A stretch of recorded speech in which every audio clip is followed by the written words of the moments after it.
Bom, 100 dias de Trump. O Trump comemora ou celebra, se é que tem o que celebrar, 100 dias como presidente da República, como presidente dos Estados Unidos, pela segunda vez, à meia-noite de hoje. E é para conversar a respeito disso, desses 100 primeiros dias do Trump, que a gente vai entrevistar agora o professor de Política Internacional, Carlos Gustavo Poggio. Ele é do Berea College de Connecticut. Professor, seja bem-vindo. Meu inglês é macarrônico e o seu português é ótimo. Me diga uma coisa, o Trump tem o que celebrar, porque o que ele me lembra um pouco, eu queria até poder depois mostrar isso, é uma charge, era comparar uma charge do Aroeira, eu publico sempre no meu blog, todos os dias, e ele fez uma charge do Aroeira hoje que me lembra muito aquela famosa foto do ex-presidente Jânio Quadros com os pés trocados.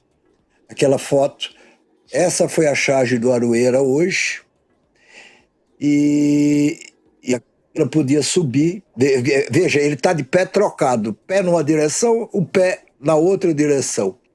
Isso aí, essa charge do Aroeira faz muita referência a uma famosa foto que o Jornal do Brasil publicou em 1961 do presidente Jânio Quadros. Essa foto, essa mesma foto, veja, são pessoas que aparentemente, pelo menos com esse gesto, indicam que não sabem direito para onde querem ir. No caso de Trump, se aplica isso ou não? Ele sabe para onde ir, embora recue com muita frequência, professor. Bom, olá, Noblar, Guga, é prazer conversar com vocês.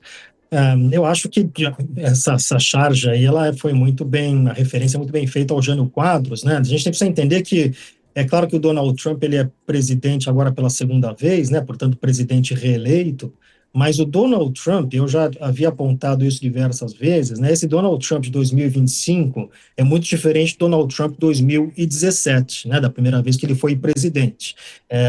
E uma das razões é que hoje ele tem o controle total do Partido Republicano, coisa que ele não tinha à época, né? A época tinha aquilo que se convencionou chamar de os adultos na sala, né? Então, ele ainda era cercado por alguns indivíduos que diziam para ele, não, isso não é uma boa ideia, vamos por aqui, ou seja, ainda um vestígio um pouco daquilo que era o velho Partido Republicano, que foi completamente aniquilado pelo Donald Trump nesses últimos anos, né? Hoje nós temos aí o trumpismo, né? Não é tanto aquilo que representava o Partido Republicano. Hoje o Trump, ele tem controle completo do partido, ele não tem ninguém para dizer a ele não faça isso, pelo contrário, ele se cercou de indivíduos cuja a principal qualidade é ser leal a ele próprio, né? O Donald Trump não olhou, por exemplo, o currículo para ver se a pessoa tem competência para ocupar determinado cargo, ele apenas observou se aquela pessoa é ou não leal a ele, né? O próprio vice-presidente, o J.D. Vance, é um exemplo disso, né? A escolha do Trump pelo J.D. Vance foi o critério de lealdade pessoal. J.D. Vance é um senador recente, começou agora a carreira política dele, mas a carreira política muito associada ao Donald Trump, à defesa do trumpismo, né? Se olha o secretário de defesa, veja, Noblar, o Departamento de Defesa dos Estados Unidos é uma das maiores instituições do mundo, né? Uma burocracia enorme, milhões de pessoas, e ele chama alguém para ocupar, que já está, inclusive, enfrentando problemas, alguém para ocupar o Departamento de Defesa que não tem a menor experiência no ramo, né? Ou seja, muito pouca experiência na parte de defesa, é um sujeito que era apresentador de televisão, então, portanto, que tem encontrado problemas. Então, neste ambiente, o Donald Trump ele tem conseguido fazer aquilo exatamente que ele pensa, né? Então, hoje nós estamos vendo aí o Trump, full Trump, o que não era verdade no primeiro mandato. No primeiro mandato ele foi muito controlado por uma série de circunstâncias que ele encontrou quando ele assumiu pela primeira vez. Essas circunstâncias não estão presentes agora, né? E a outra diferença é essa aliança que ele tem feito aí com as oligarquias, né, americanas, essa aliança com o grande capital, né, o Elon Musk sendo um exemplo importante aí, coisa que também estava ausente no primeiro mandato, né? E isto leva, quando a gente está no modelo full Trump, o Trump é isso aí, né? O Trump, se olhar para a carreira do Donald Trump, com esse estilo dele, que muita gente acha que ele é um grande empresário, ele conseguiu falir 6 cassinos, ele faliu uma série de empresas, ele tentou fazer a universidade do Trump, o bife do Trump, a vodka do Trump, a companhia aérea do Trump, tudo faliu. A única coisa que não faliu no Donald Trump é a marca Trump, né? Ele é muito bom em vender a sua própria marca. E isso foi muito bom para ele se eleger, porque as pessoas acreditam, né, que ele é um grande empresário, um estrategista, e está jogando xadrez 4D, etc., porque ele realmente é muito bom em vender-se a si próprio, né? O dinheiro do Donald Trump vem da marca Trump. E é nisso que ele é, de fato, muito competente. Ele ganhou muito dinheiro, ele já estava numa situação muito difícil financeiramente quando ele foi chamado para apresentar um programa de televisão, O Aprendiz. Foi muito bem sucedido, porque o Trump é alguém que sabe também lidar com a questão do entretenimento. Então, essas são aí as áreas em que ele consegue operar, né? É alguém que claramente, por exemplo, não tem conhecimento de como operam as relações internacionais. Ele acha que a discussão de relações internacionais é como se você estivesse discutindo entre empresas, né? Ele desconsidera as complexidades da geopolítica, e isso tem levado aí a uma série de problemas que a gente tem visto claramente, tem refletido na popularidade dele, né? A popularidade dele, ele começa o mandato com uma popularidade mais alta que ele teve na história toda dele enquanto político, e agora isso vai caindo, né, gradualmente, já há uma percepção de que ele talvez não seja muito bom para a economia. Então, hoje ele já tem um grau de popularidade que é o mais baixo de qualquer presidente norte-americano a essa altura do mandato, né? Vamos ver se vai haver algum tipo aí de correção de rota. Professor, ele deixa... A desaprovação do Trump, esse é o grande ponto. Que saiu essa notícia, tá? Assim, o quão rápido, né, ele tá derretendo. Ele é a pior aprovação de 100 dias de mandato em 80 anos de história das eleições da política americana. Nos últimos 80 anos é a pior avaliação, portanto, é a de Donald Trump, que está sendo aprovado agora por 39%, desaprovado por 55%. Então, é muita gente contra o Trump já. Sobre a economia, 73% disseram que ela está em má situação. Essa pesquisa é do Instituto Ipsos, que é ligado ao Washington Post, o jornal Washington Post, e a rede de TV ABC News, né, ABC News. Então, enfim, o Trump vai ter que dar um cavalo de pau e vai ter que recuar nessa postura que ele está tendo, enfim, que você tão bem agora descreveu, mas ele vai ter que agora passar a recuar, ou ele vai continuar, ou o Trump nunca recua? Bom, primeira coisa, né, o que vai determinar a administração Trump é a questão da economia. Foi isso que determinou a vitória dele, né? O Trump ganhou. Isso hoje é claramente comprovado pelos dados, né? Claro que é uma série de fatores, a gente não explica uma vitória apenas por um componente, mas a questão da economia continua sendo o componente central. Ou seja, havia uma percepção aqui nos Estados Unidos que o governo Biden não foi bom para a economia, né? Principalmente em termos da questão do custo de vida, né? Se você olhava os dados macroeconômicos, de fato, os Estados Unidos têm bons números econômicos, mas a percepção do americano médio, ficou muito famoso aqui a história do preço do ovo, né?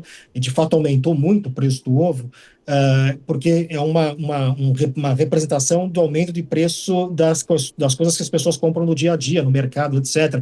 Preço de casa, preço de carro, tudo subiu, né? Então foi um aumento de custo de vida muito importante aqui nos Estados Unidos, que, claro, a gente pode fazer a discussão quanto a isso se deve à administração Biden, quanto a isso se deve a outros fatores, pandemia, guerra, etc., né? Mas isso não é importante, porque na percepção do eleitor, o presidente é o responsável, né? Isso transfere-se para o Donald Trump. Então, o Trump ganha porque ele foi percebido como alguém melhor para lidar com a economia. Havia uma boa memória do primeiro governo Trump em 2017 em questões econômicas, né? Então, esta memória levou o Donald Trump a ser reeleito. Então, se ele perde isso, ou seja, alguns componentes que o Donald Trump era bem avaliado, a questão da economia era uma das centrais, e isso, como você mostrou aí na pesquisa, isso tem decaído. Se ele perde isso, isso leva com ele todo o governo, né? Quer dizer, não há como ele manter o governo dele se ele não entregar na questão da economia. Esquece tudo que a gente tem visto de imigração, negócio de universidade,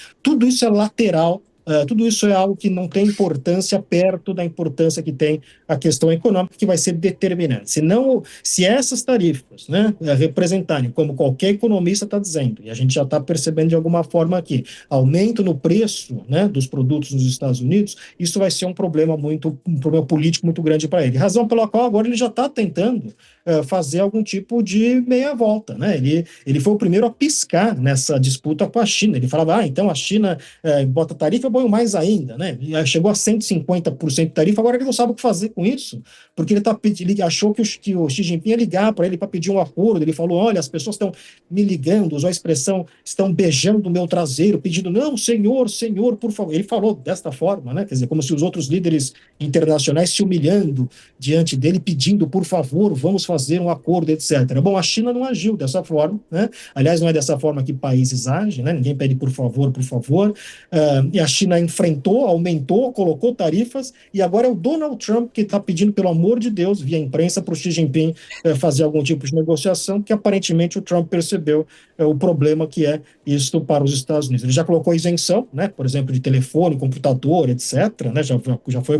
E aos poucos ele está recuando desta postura dele de forma meio silenciosa, né? Então vai tirando uma tarifa aqui, uma outra colar, mas ele se colocou numa situação complicada que talvez explique, né, como ele conseguiu falir 6 cassinos e uma série de outras empresas na sua carreira empresarial. Exatamente essa questão de não recuar, não ir até os últimos limites, etc. E o Trump sempre acaba se salvando, né? Quem paga a conta são os investidores, né, as pessoas que trabalham, etc. Ele acaba sempre se salvando e passa para o próximo empreendimento. A questão é que uma coisa é você falir um cassino, uma empresa, outra coisa é você levar um país do tamanho dos Estados Unidos à falência, né? Isso me parece estar criando aí uma pressão política muito grande, né, para o Donald Trump. Ele já está sentindo muito essa pressão doméstica. Eu estava olhando outro dia, a questão do ano que vem vai ser a comemoração 2026, né, que vão ser os 300 anos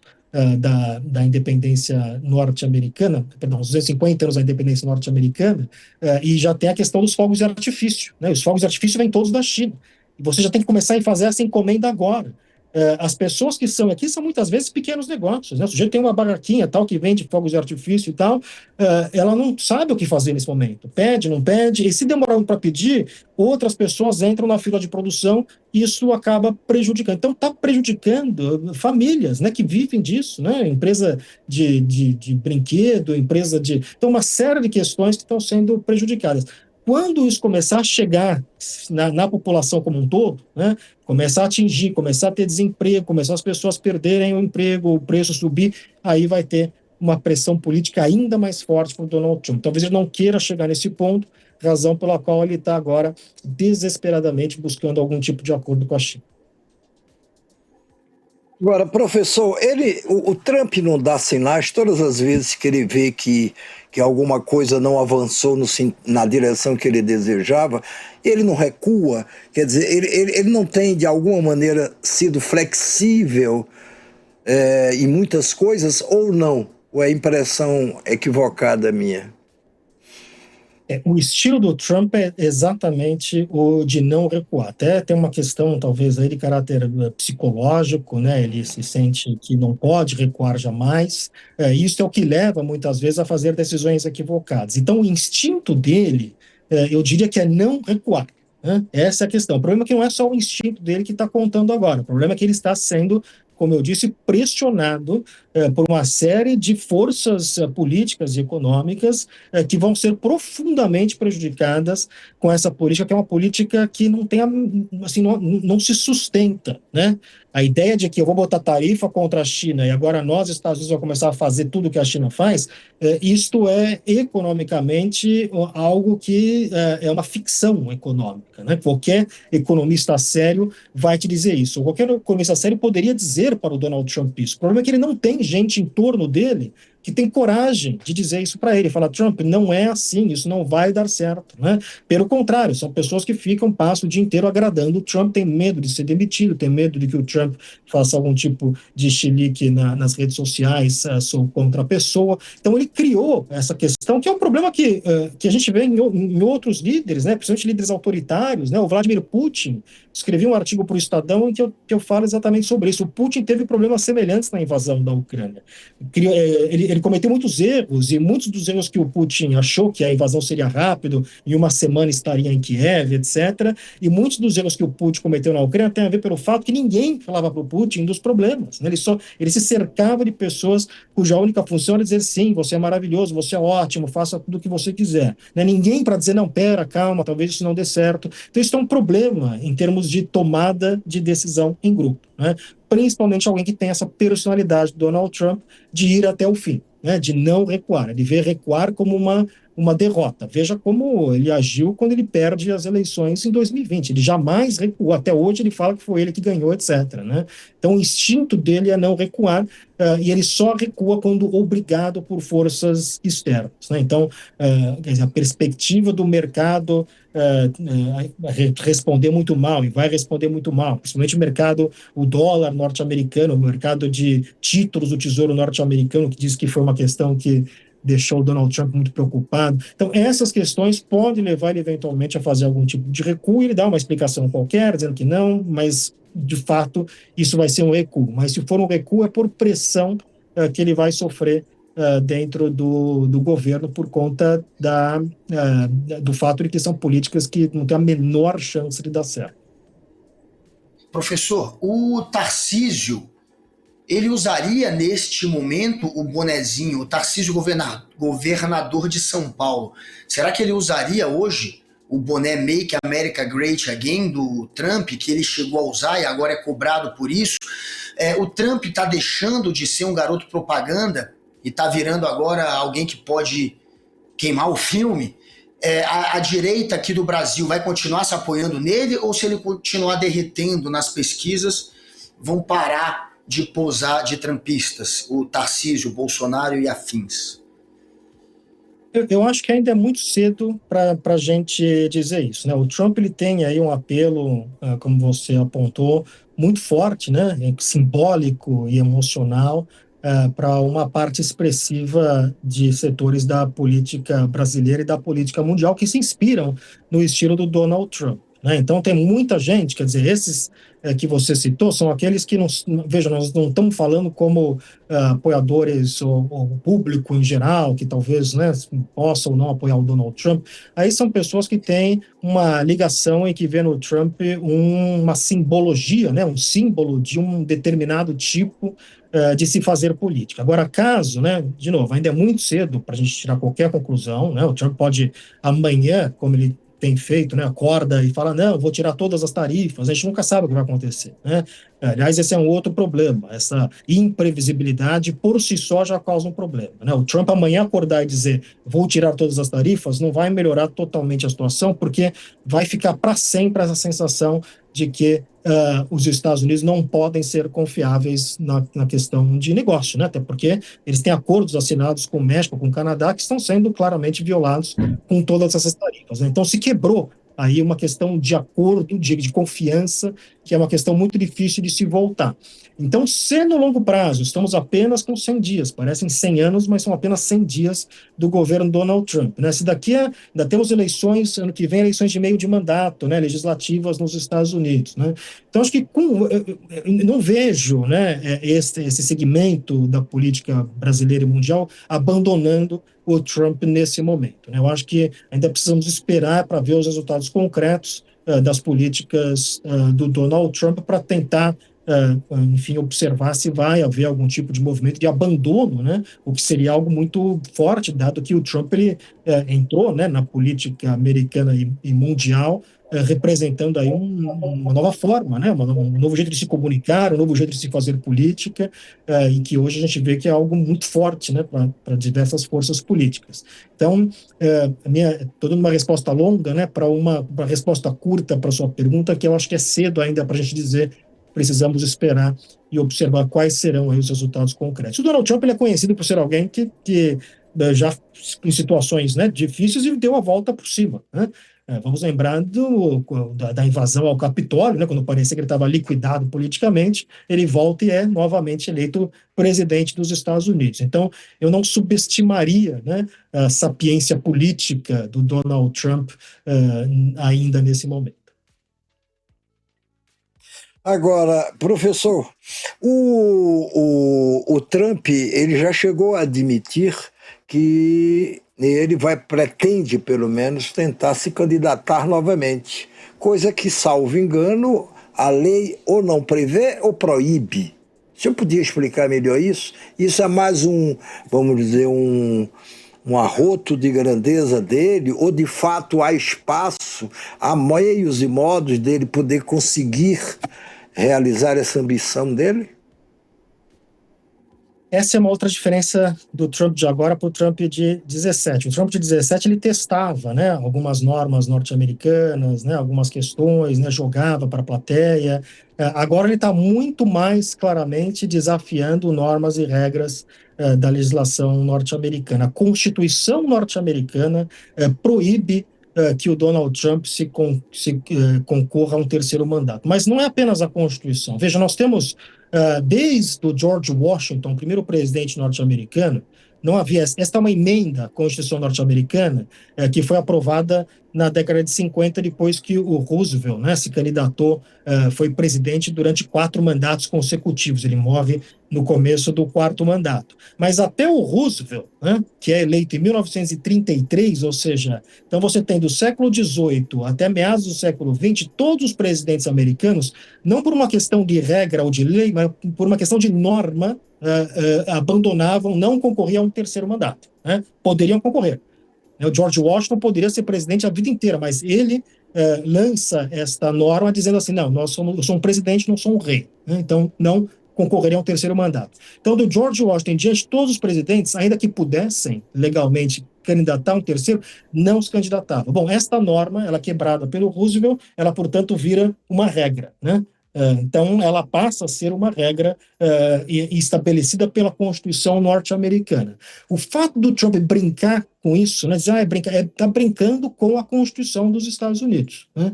E é isso que ele faz. Ele joga, testa como balão de ensaio, algo que parece absurdo, depois passa a ser discutido, não, mas há uma possibilidade, se você olhar bem a forma como isso é dito na Constituição, ou seja, ele joga isso para ir testando, é assim que ele testa limites constitucionais até o máximo, né? Até que estoura isso, e foi quebrando diversas normas, diversas regras, né? A norma, por exemplo, da transição pacífica. Veja, não há nada na Constituição norte-americana que diga que deve haver uma transição pacífica de poder.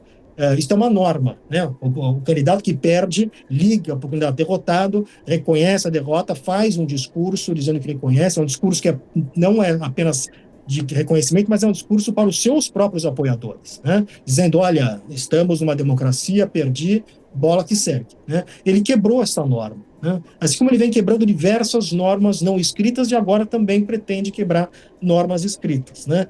Por exemplo, não respeitando decisões da Suprema Corte. Então, há muita gente aqui nos Estados Unidos que diz que nós já vivemos aqui nos Estados Unidos uma crise constitucional, né? Isso já está presente agora nesse momento. Então, não, ele não pode se candidatar a um outro mandato, não deveria nem estar falando sobre isso, mas esse é o estilo Donald Trump de testar com frequência normas e regras da democracia norte-americana. Pois é. Professor Carlos Gustavo Poggi, muito obrigado por esse nosso encontro e por essa conversa que eu acho que foi muito produtiva. Muito obrigado pela sua participação. Obrigado, Muito obrigado. Um abraço.